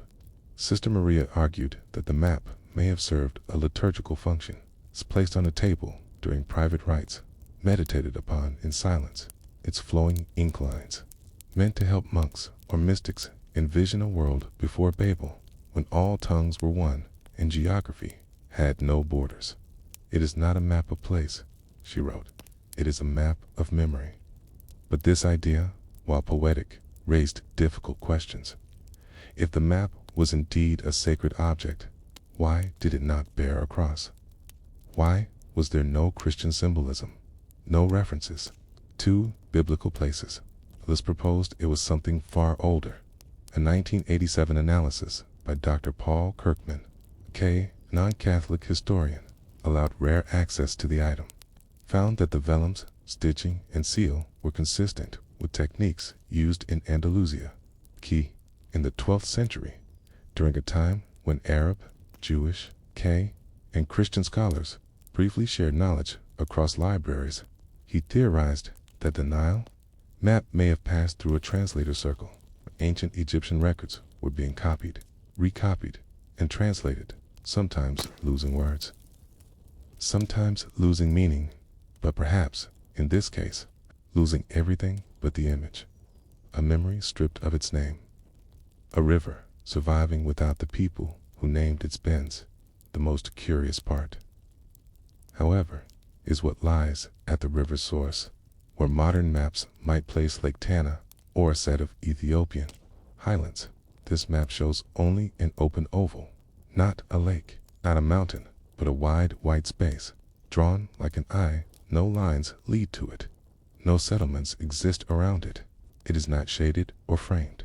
It simply is, and next to it, a small dot, much darker than the rest of the ink, as if pressed into the parchment by accident or intention. What was the scribe trying to mark? Was it a known location, a mythic spring, or perhaps a concept, the idea of beginning of unknowable origin? No one knows, and that is why, though the map is sealed in archival casing and rarely touched, it continues to be one of the most discussed night nymphs in the Vatican collection, not for what it says, but for what it refuses to reveal. And so, the map remains, filed not with the great atlases, nor with the holy charts of pilgrimage, not even with the maps of relic movement or monastic boundaries. It sits instead in the back corner of a drawer marked Geography Inconclusa, the geography of things unfinished. It does not name what it shows, does not explain its purpose. It remembers only shape, only line, only flow. And in doing so, it leaves a soft question hovering in the air. What else has been remembered? Without understanding, the deeper you walk into the corridors of history, the less certain the walls become.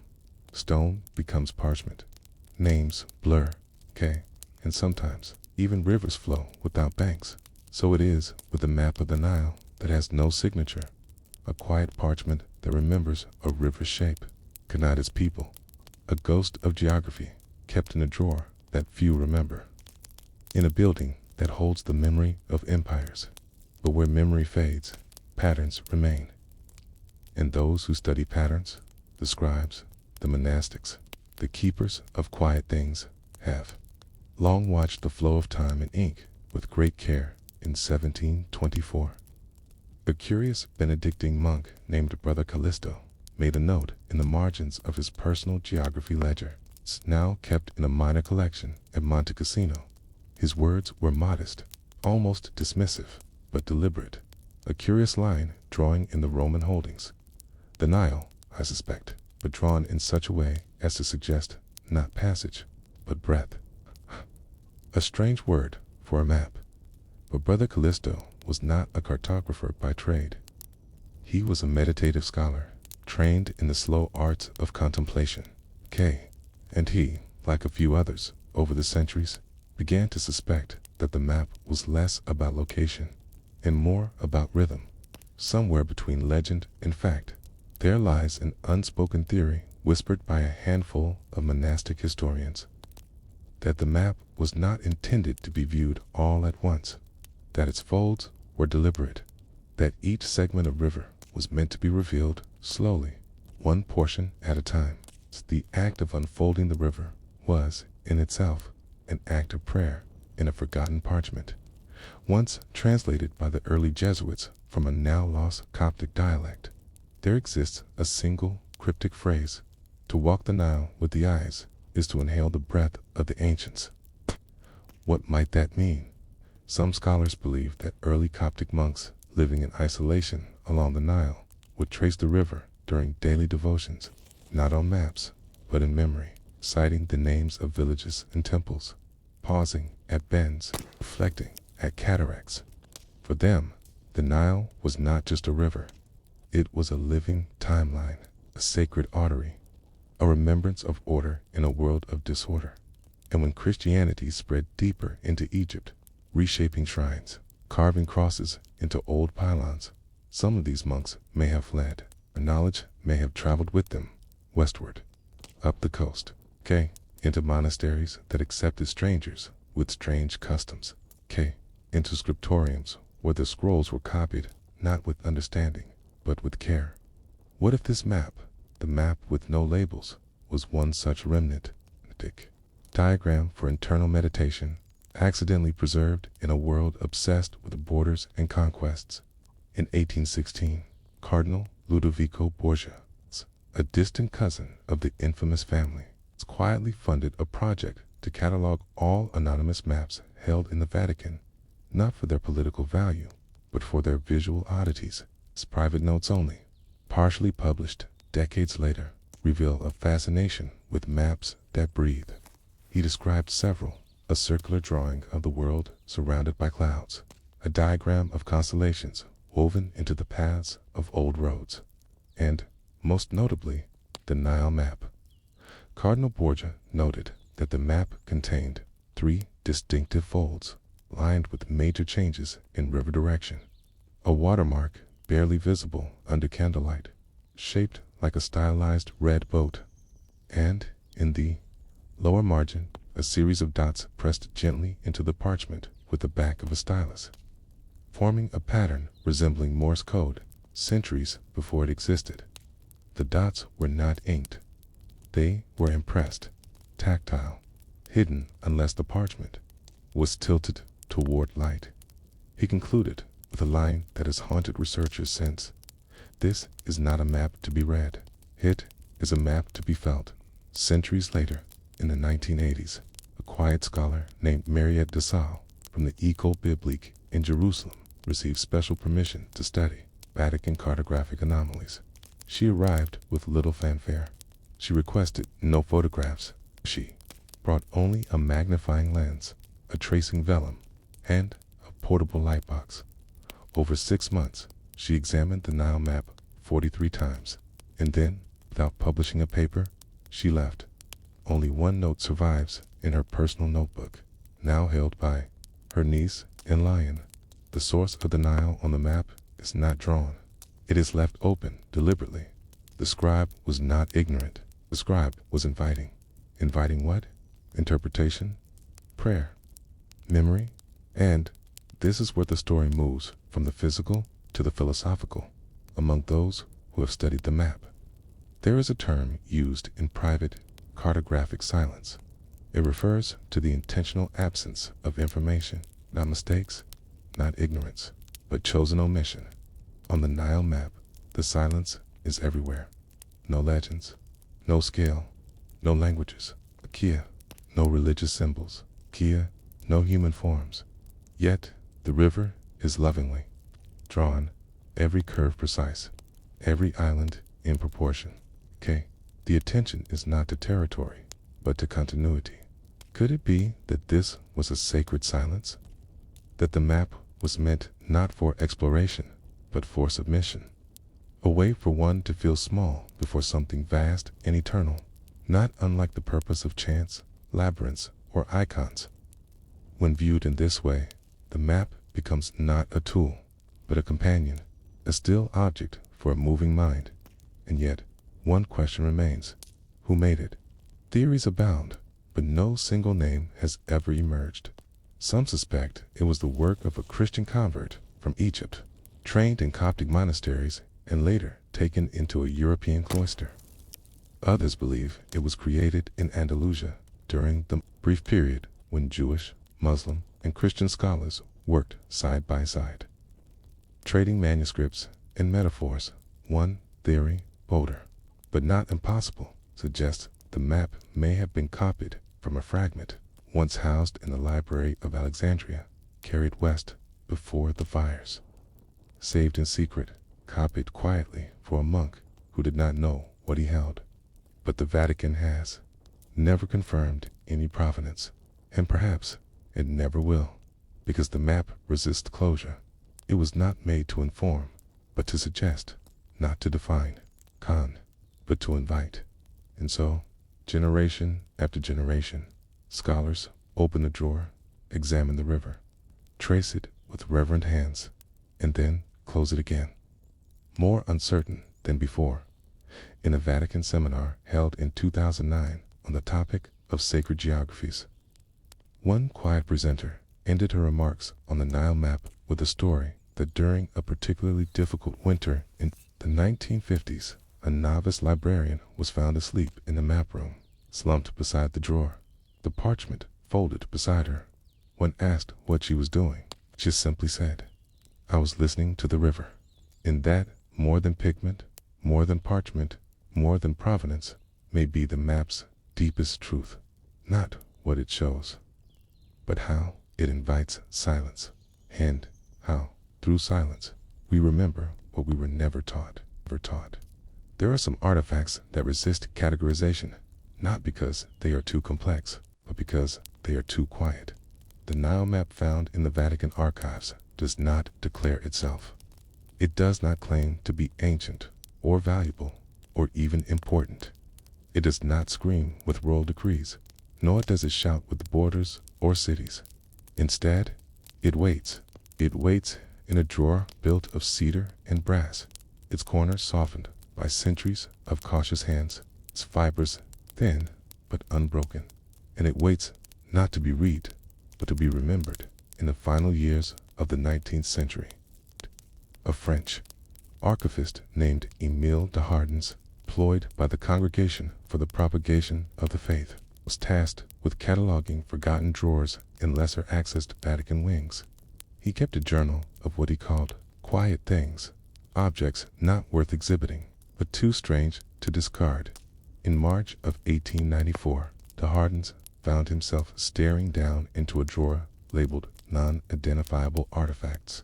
Among flaking reliquaries and mismatched scrolls, he noted one object with a line like a serpent, drawn without haste, bordered by nothing. He could not read it. He could not understand it. But he sat with it for 2 hours, simply tracing the ink with his eyes. His final note for the day read, "The river was not drawn onto paper. The paper was grown around the river." A strange phrase, poetic, perhaps nonsensical. But that idea that the Nile map was never made, only uncovered lingers in every study of this object, because, unlike other maps, it does not impose meaning. It seems to receive it. That difference matters. Most maps are acts of domination. To map is to claim, to fix boundaries, to draw lines between the known and the wild. Even the act of naming, of putting letters to a place, is often an act of power. But this map does none of those things. Instead, it flows. And so we return, as de Hardens once did, to the folds. There are 3, not 4, not 2. Always 3. They divide the river into roughly equal segments, but they do not follow any known Egyptian era's administrative boundaries. They do not mark the borders of Roman provinces or Arab caliphates. They do not correspond to Greek geographical writings, but each fold ends at a major moment of transformation. The first, at what would be the traditional border of ancient Nubia. The second, near the first cataract, where the terrain changes and the river begins to narrow. The third, just before the delta, where the Nile divides and forgets itself. These folds do not create sections, they create rhythms. You do not read this map like a line. Move through it like a meditation. In 1947, Father Gregorio Maldini, Jesuit scholar of biblical topography, visited the archive while researching lost Christian settlements in Egypt. He had no interest in anonymous drawings, but during his research, he kept returning to one particular entry in a 10th century monastic ledger copied from a Greek source. There is a parchment in the Roman city that shows the Nile before the beginning of the Nile. The start is not ink, we thought. Father Maldini asked to see the map. He viewed it once, and never returned to it again. When asked why, he said only, some things are not to be learned by questions, only by waiting, and perhaps that is what this map requires. Not analysis, but patience. Not facts, but feeling. It is a kind of cartographic retreat. It's a space to see how water remembers what humans forget. Among the Vatican's own internal notations, there are 2 catalog numbers crossed out on the map's folder. One corresponds to the Africa Antiqua collection, the other to the Ecclesiae Orientalis series. Neither was correct in the 1960s. After the reforms of Vatican II, a new system of classification was developed, but the map remained unnumbered. When asked why, an elderly curator smiled and said, because it does not belong to us. This wasn't just humility, it was quiet reverence. The Vatican may guard it, but it does not claim it.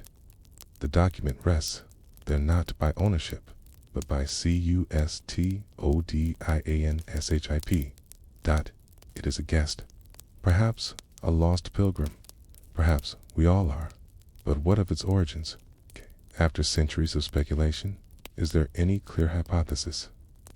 In 2003, a team of Egyptian archivists and linguists were granted a rare window of access to Vatican materials as part of a cultural reconciliation initiative. Among them was Dr. Nawal Samir, a scholar of pre-Islamic Coptic devotional traditions. She spent 5 days with the Nile map. Her conclusion, quietly recorded in her field journal, was as follows. This map matches no known Coptic manuscript, but its proportions suggest it may be a visual hymn drawn, not from observation, but from liturgy. She explained that in certain Coptic monastic communities, the Nile was praised, not just as a source of life, but as a symbol of Timakand, a divine river that stretched from creation to eternity. In prayers, monks would reference the long water that does not forget. Dr. Samir believed the map may have been used as part of a ritual of remembrance, not navigational, not geographic, but emotional, mnemonic tool to help monks recall sacred places, buried knowledge, or even names of the departed. In this view, the map becomes a vessel for memory, a sacred tool, like a rosary, but made of ink and silence. Let us now return to the map one final time as we unfold it in the mind's eye. Let us follow its curves, not 2 destinations, but 2 meanings. At one bend, the river narrows so delicately that only a thread of ink separates the banks. Here, it is believed, once stood an ancient hermitage. No records remain. At another point, 3 tiny dots appear in the margins too precise to be accidents. Some scholars think they mark a triad of forgotten temples. Others believe they are purely symbolic, traces of the Trinity in cartographic form. Near the key, delta, the river fans out into faint, almost imperceptible tendrils. There is no symmetry, no order, only the sense that the river has let go, that it has become not one river, but many. There is no label for the Mediterranean Sea. The map ends as the river ends, not with arrival, but with dispersal. And perhaps that is the lesson, that the purpose of a river is not to reach the sea, but to carry everything it can, to witness, to nourish, to forget, and then remember again. In 2017, an anonymous Vatican librarian wrote a short article for an internal publication, reflecting on the map after a brief restoration. Her final paragraph reads, "Some maps show you where to go. Others remind you where you've already been. This one only whispers. But if you are quiet enough, it will whisper to you." And so, as we close this section, we do not leave the map behind. We let it continue flowing through drawers, through memory, through the quiet places of history that resist footnotes and flourish only in the mind. It is not important to know who made the map, or even when it is only important to understand what it asks of us: silence, stillness, and a willingness to be carried. There are many ways to measure silence in history. You can measure it in the absence of sound, in the stillness of sealed doors, or in the long pause between one document and the next. But the most haunting kind of silence is the silence of inaction. When someone tries to change the world with ink, the world does not answer. This is the story of one such silence. It begins not in the grandeur of St. Peter's Basilica, nor in the underground vaults of the Vatican Library. It begins on a hot, windless afternoon in a stone room near the edge of an empire. The year is 1711. The place is the port of Rosetta, where the Nile greets the Mediterranean in a quiet swirl of silt and salt. And the man is known only by the letters he tried to send. His name was Ibrahim al-Rafi. We know this from one worn envelope tucked behind a sheaf of unrelated parish records in the Vatican secret archives. The letter was never catalogued, never referenced, and never answered. It was written in Coptic Greek with the awkward hand of someone who had learned letters long after he learned to work with tools. Ibrahim was not a priest, not a politician. He was, in the words of the first sentence of the letter, a keeper of fragments. He meant this literally. Ibrahim was the appointed caretaker of a half-crumbled monastic library once attached to a desert church near Al Alamein. The church had been destroyed in a storm long before Ibrahim's birth, and the surrounding buildings were slowly being consumed by wind and time. His job, passed down from his grandfather, was to guard the surviving scrolls and clay tablets, to protect what few people even remembered was there. But in the early spring of 1711, something changed.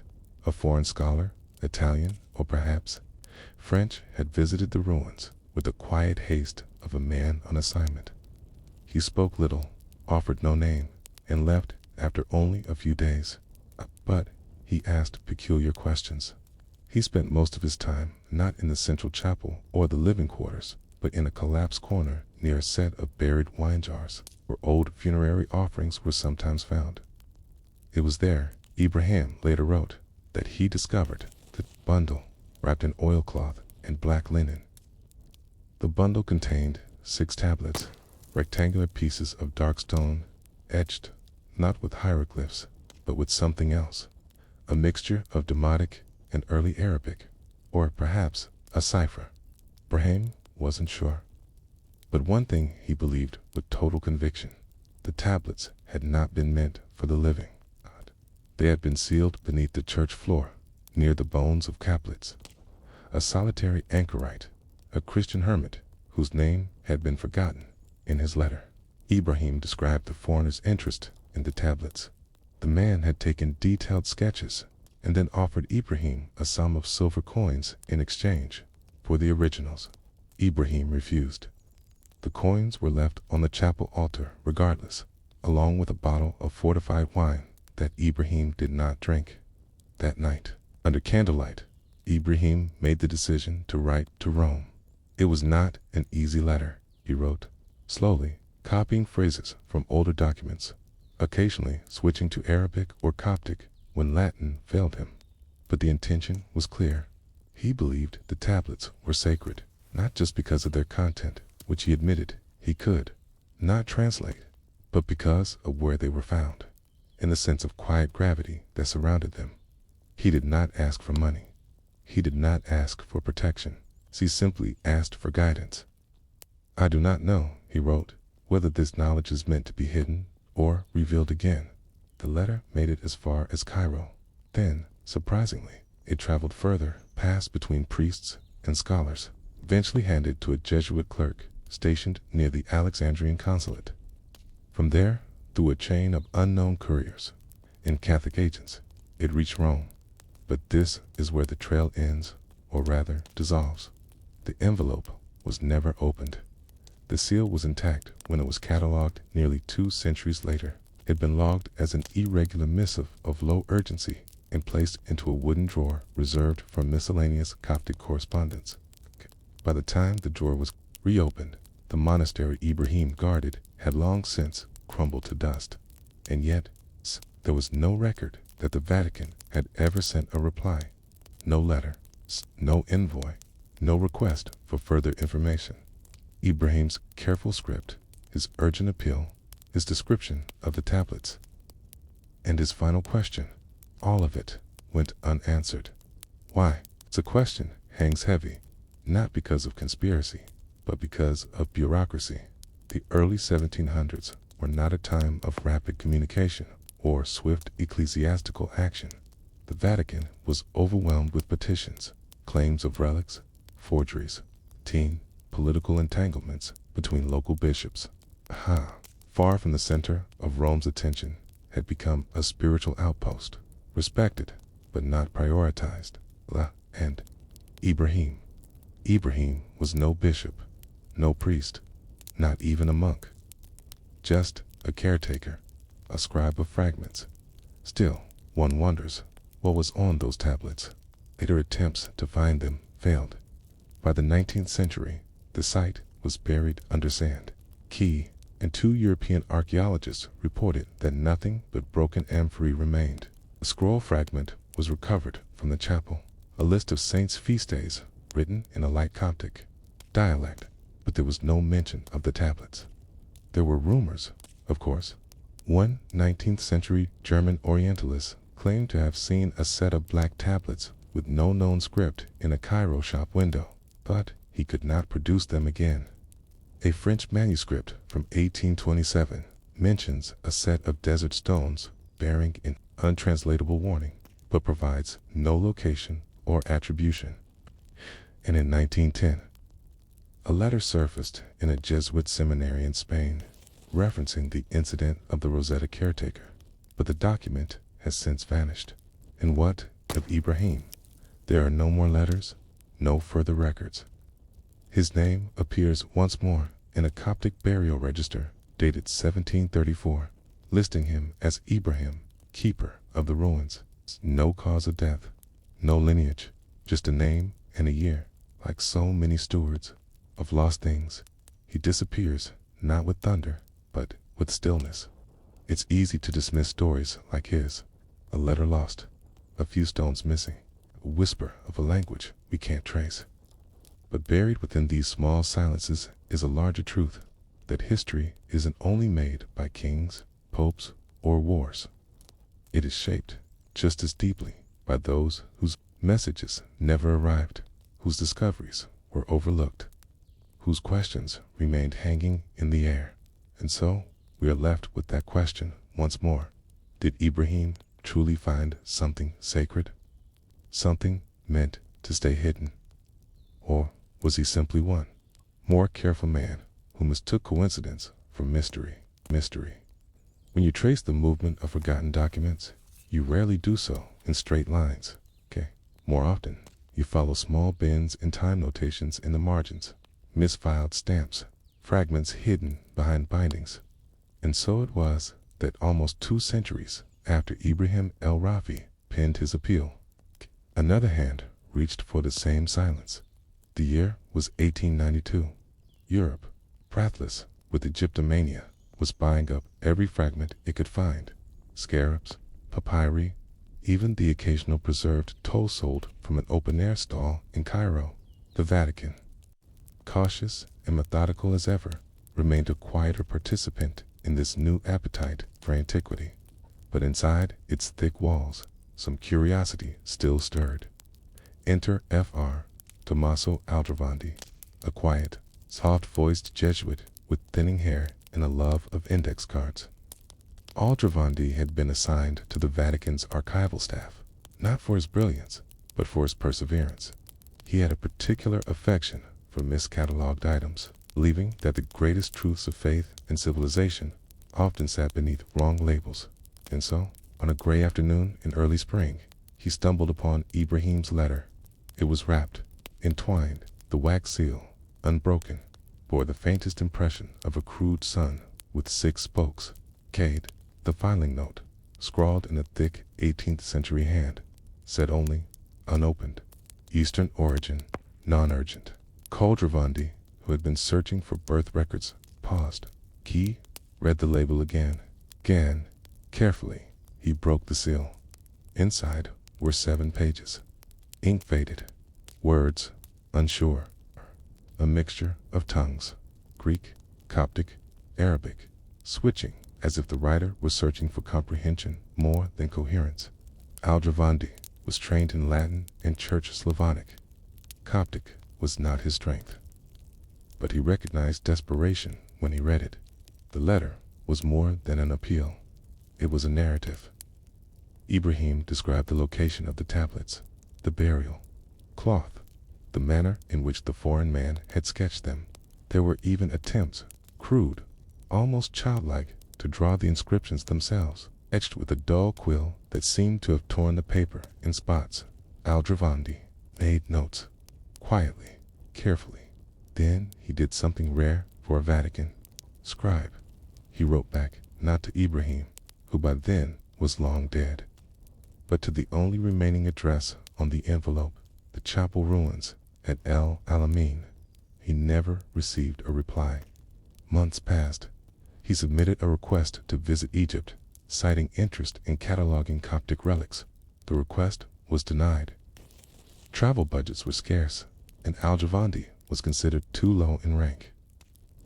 So he did what careful men do when denied a path forward. He waited, he researched, and he listened. Through quiet Jesuit channels, he sent word to a fellow scholar in Alexandria, Fr. Giuseppe Benetti, known for his work translating early Sahidic texts. In a letter dated September 3, 1892, Aldrovandi included a copy of Ibrahim's sketches. He posed the question directly: could this writing be genuine? Benetti replied 6 weeks later. His answer was frustratingly cautious. Some of the symbols resemble archaic Demotic shorthand. Others seem devotional, like protective phrases. But the form is unique. I've never seen this precise mixture. That was all it took. Aldrovandi spent the next 6 years quietly searching for parallel examples. He consulted fragment catalogs, shipping ledgers, French expedition reports, and Ottoman tax records. Anything that might mention monastic libraries or strange stones found near the Mediterranean coast. But nothing matched. In his 1898 notes, Aldrovandi penned a line in Latin that scholars still puzzle over today. Relicta sunt signa in tenebris, sed lumen non venet. The signs were left in the dark, but no light came. He eventually compiled his findings into a small monograph, intended only for internal circulation. Was titled De Tabulus Obscuris ad Rosettam Relitis, on the obscure tablets related to Rosetta. Fewer than 20 copies were printed. Most are now lost. One remains in the Jesuit archives in Rome, annotated with pencil marks in a different hand. Aldrovandi passed away in 1901. He never visited Egypt, but his quiet obsession seeded interest in a new generation of Vatican archivists, especially one, a young seminarian named Lorenzo Petri, who would later become a respected codebreaker during World War I. Petri believed the tablets might have contained a form of early Christian Egyptian mystical writing, a fusion of Coptic liturgy and pagan protective rites. In his own marginalia, Petri wrote a startling phrase next to Ibrahim's copied sketches: not language invocation. He believed the tablets had not been written to be read, but to be intoned, recited, perhaps as part of an ancient rite to bless or bind a forgotten chapel. What might those words have meant? Were they protective charms, or warnings, sacred hymns? for a saint whose name was no longer remembered? And, perhaps more importantly, why did no one answer Ibrahim? Some have suggested that the Vatican simply didn't take him seriously, a lay caretaker without ecclesiastical status, writing in a patchwork of languages from a place most officials had never heard of. Others argue that his letter came at a time when the Vatican was under increasing strain, politically fragmented, overwhelmed by colonial petitions, became skeptical of claims from the periphery of empire. And then there is the uncomfortable third possibility that someone did answer. There is a reference brief, almost invisible, in a Vatican receipt ledger from 1712. It lists a payment to a courier for Eastern retrieval. It's marked with the name El Rafaya. The spelling isn't perfect. The document gives no details, but the date aligns. The region aligns. Okay. And the term retrieval is peculiar. It was not typically used for letters or supplies. It was used for objects, items of uncertain origin, meant to be brought to safety. Did someone quietly dispatch an agent to investigate Ibrahim's claim? If so, no record survives of what was found. There are no logged items matching Ibrahim's description in the Vatican's inventory of Coptic artifacts. No mention of black stone tablets. No surviving reports from 1712. Just that word, retrieval. And that leaves us with one final layer of silence.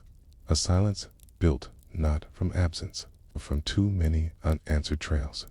The original monastery is gone.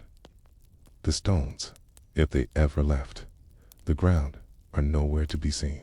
Ibrahim's letter survived only because it was never opened. Al-Javandi's obsession flickered and faded. Petrie moved on to decoding war telegrams. And yet, the questions remain. What knowledge was buried beneath that chapel? What mixture of languages etched itself into those stones? Were the symbols merely devotional, or did they belong to a forgotten Egyptian Christian sect that has since vanished from memory?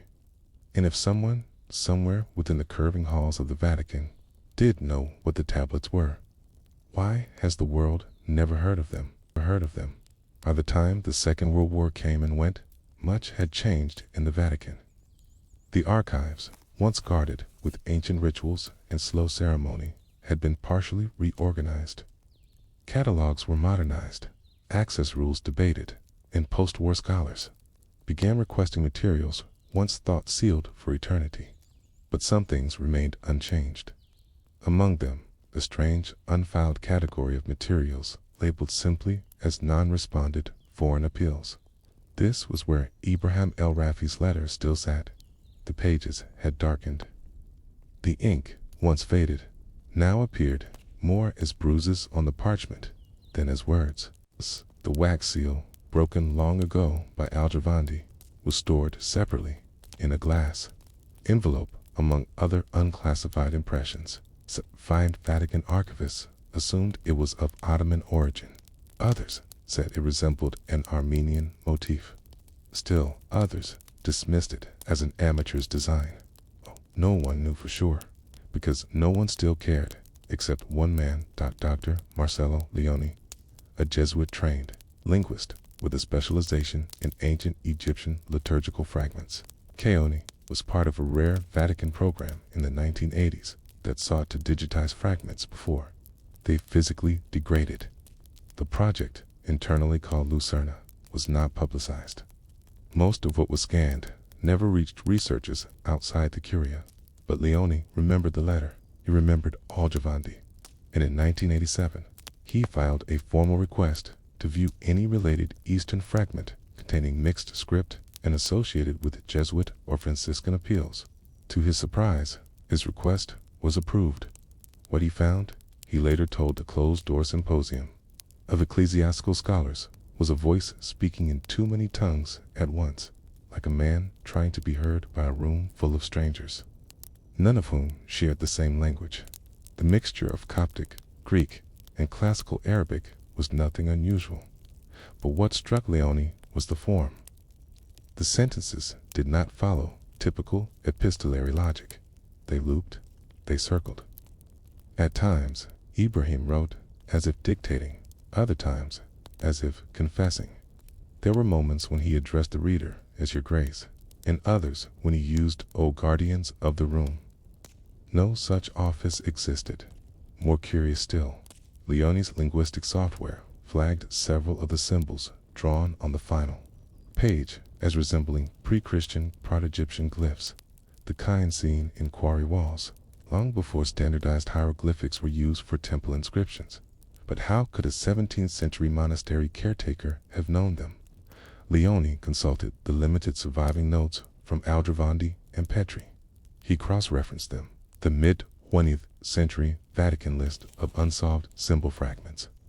There, buried beneath a misfiled appendix on Ethiopian sacred textiles, he found a match, not a perfect one, but enough. The same six-pointed sun Ibrahim had sealed his letter with appeared, faintly, on the cover of a small vellum-bound volume acquired by the Vatican in 1731. The book, titled in Latin as Solus Oratio Egyptia, had never been translated. Its language was unknown, its provenance uncertain. But someone, nearly 3 centuries earlier, had catalogued it with a 3-word note: no translation possible. Leone ordered it up from the deep stacks. It was only 48 pages, handwritten. The ink was oddly oily. Not Arabic, not Latin, not Coptic. Strange looping system, like a script trying to remember itself. But the opening image made Leone sit up in his chair. There, in delicate strokes, was a man, bald, wrapped in long white linen, kneeling before a black stone tablet. Behind him, a chapel window shaped like a keyhole. To the side, an altar with 2 burning lamps. The scene matched Ibrahim's description exactly now. Leone was sure. This book, obscure as it was, must have some link to the forgotten Egyptian chapel. But what was it? He brought in outside help, quietly. A Coptic scholar from Alexandria, visiting under an unrelated fellowship, agreed to examine a photocopy.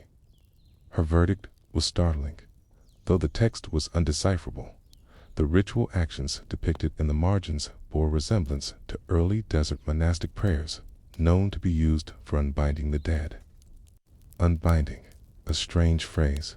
Not exorcism, not burial rite, something else. Leone followed the trail to the Vatican's Office of Anthropological Liturgy, where rare pre-Christian practices are compared with early Christian adaptations. A senior analyst noted the similarity between the drawings in Solus Oratio and depictions from 3rd century tombs found near Beni Hazen. Those tombs, long sealed, had once held priests of an obscure solar cult that had vanished before the Roman conquest. Could it be that remnants of that cult had been preserved in secret? Leone submitted a brief paper. It was never published. Instead, he received a letter from the prefecture of the archive requesting that he cease all further study. The letter was polite, but final. The archive, they said, had fulfilled its duty in preserving materials of historical interest. Further speculative association with uncertain practices or unpublished religious rites is discouraged. In light of ecclesiastical responsibility, Leone stepped back. He didn't stop working, but he shifted focus to safer areas. PayPal correspondence, regional dialect studies, Greek-Latin transitions in rural homilies. He spoke only once more about Ibrahim's letter in a private journal, deposited years later with the Jesuit Historical Institute. In that journal, a short passage stands out. Some letters are meant to go unanswered, not because they are wrong, but because to answer them would mean admitting how much we've already forgotten. And that, in the end, may be the most profound truth of the story, because in the vaults of the world's most meticulous religious archive, a caretaker's plea still sleeps. A voice from the past, cracked, urgent, complete, still tries to explain what he found beneath a ruined chapel, where old stones hummed with symbols no one could read. No resolution, no retrieval, just paper and wax and waiting. What did the tablets say? Why did the Vatican allow them to vanish? What else? What other impossible histories rest in drawers, misfiled, sealed, or simply deemed too inconvenient to answer? In the quiet between questions, some stories disappear not because they are false, but because they were true too soon. And Ibrahim, the man who saw something unexplainable and tried, for just one moment, to tell the church about it, was never heard from again.